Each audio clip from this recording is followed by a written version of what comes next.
Are you a comic book writer interested in getting published in an anthology? In this video, I'm going to give you several tips, which will increase the chances of your pitch getting accepted. However, if you're not familiar with anthologies, then I have a whole other video which explains the basics. The link is in the description below. For this video, please be aware that this information comes not from me, but from an interview I recently did with an award-winning comic book writer named Eddy Hedington, who has not only had his work published in over 20 anthologies, but has also curated 3 anthologies of his own. In fact, at this very moment, his 3rd anthology, Monster Mash Volume 2, is funding on Kickstarter. There's only a few days left, so I encourage you to click the link in the description below and join me in backing Eddy's campaign. If we're meeting for the first time, my name is Angelo. I'm an indie comic book writer, and I have a confession to make. Storytelling used to be a huge struggle for me before I learned the basics. That's why I teach how to write comics here on YouTube. Without further ado, let's get into the lesson. When it comes to getting your pitch accepted by an anthology editor, the most important piece of advice is carefully read the submission guidelines.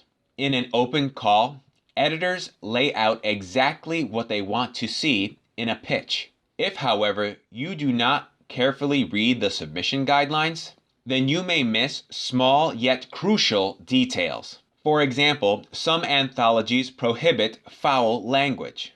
Therefore, in order to increase your chances of getting accepted, it would be wise to update your script accordingly. When it comes to the actual story you're submitting, here are 5 pieces of advice.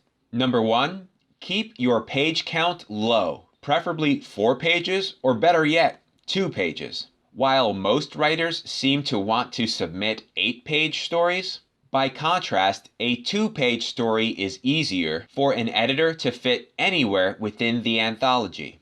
Therefore, submitting a 2-page story greatly increases your chances of it getting accepted.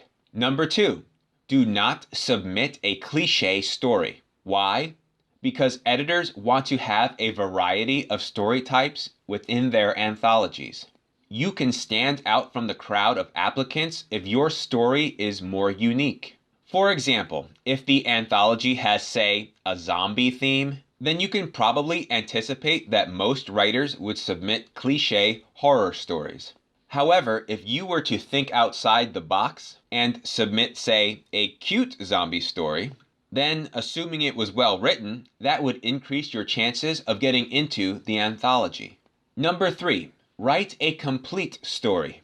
Short story writing is challenging, and therefore there's a temptation to end on a cliffhanger. Fight this temptation and figure out a way to include a beginning, middle, and end, so that the reader gets a sense of closure with your story. One way to craft a complete story is by using this formula: 25% for the beginning, 50% for the middle, and 25% for the ending. However, if you're still struggling with short story writing, then I recommend you watch some of the other videos here on my channel, where I teach you how to write short comics stories step by step, starring popular characters which you've probably heard of. Number 4, avoid including your own original characters, because this could confuse and frustrate the readers who do not know the backstory of your characters. Number 5, submit a full script. If the submission guidelines say that a full script is nice to have but not required, then go ahead and include your full script, especially when you are a new writer, so that the editor can see proof that your story is well told. When it comes to your relationship with the anthology's editor, here are 3 tips to improve your chances of not getting blacklisted. Number 1, treat the editor with respect. Just a little bit, just a little bit. Because their job is tough enough. This should go without saying. Be especially patient with new anthology editors who don't yet have a track record. Because one day, if they keep at it, then they will have a track record, and they will remember how pleasant you were to work with. And therefore, they'll be more likely to invite you to join their next anthology. Number 2, be gracious when the editor gives you feedback. Although you may be reluctant to compromise on your vision, if the editor makes a recommendation to fix or improve your submission, then figure out a way to balance your vision with the recommendation.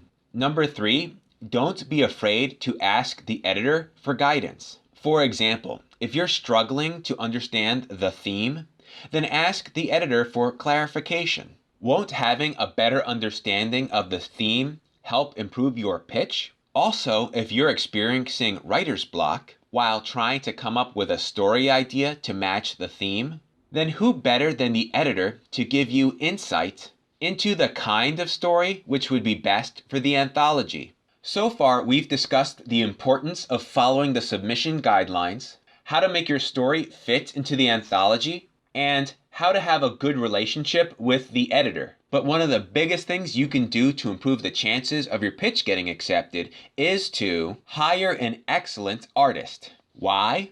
Because comics is a visual medium, and it's the art that sells the anthology. If your story is great, but the art is not, then your submission will very likely get rejected.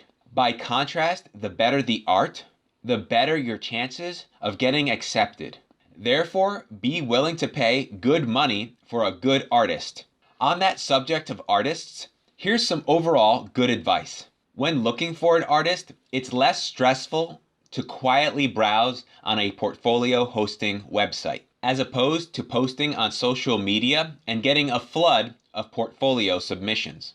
That said, look for someone who has a huge portfolio. Please note that if you find someone who is great, but who has never illustrated comics before, then this person could still be a great asset for your project, assuming you provide good direction. Once you find an artist you like, reach out, explain the project, and explain your vision for what it could look like. Do this by providing a mood board / collage showcasing sample images of the style that you're trying to go for. While you should absolutely not lowball the artist or expect free work, if you have never worked together before, then test the waters by paying for something small, such as a simple design or a panel illustration, and include those designs in your pitch. And if your pitch gets accepted, then you can move forward with fully hiring. And there you have it. I hope you learned a lot about improving your chances of getting published in an anthology. Thank you again to Eddy Hedington for taking the time to share his knowledge. If you viewers would like to learn more about Eddy and back his campaign, then the link to his Kickstarter is in the description below. Thank you so much for watching. If you have any questions, feedback, or suggestions for future videos, then please let me know in the comment section down below. If you found this video helpful and you'd like me to keep making more, then please convey that to both me and the YouTube algorithm by hitting like, subscribe, and the bell icon for notifications. If you're interested in watching another helpful video from my channel, then consider one of the videos you see on the screen right now. Just a little bit, just a little bit.